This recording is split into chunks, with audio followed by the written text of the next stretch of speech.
চোৱা আহিম তুমি কৈ লোৱা কথাখিনি কৈছো হে নাতিবই দুইটাত পাতিব গাইজ ই মই এটা মানে খেল খেলিম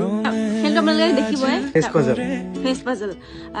তো খেলটো আপোনালোকে চাওক আৰু কোনটিকে কমেণ্ট কৰিব এতিয়া গেমটো ষ্টাৰ্ট কৰোঁ মিঠা তোমাৰ মাতে নিশব্দ জীৱনটোত সুৰৰ মেলা পাতে বুলিয়াবান অভিমানী তোমাৰ সমান ৱাও পাইছা পাইছা ৱাহ এটা মোবাইল হা এটা মোবাইল নোৱাৰো দে এই তুমি বেছিয়ে কৈ দিলা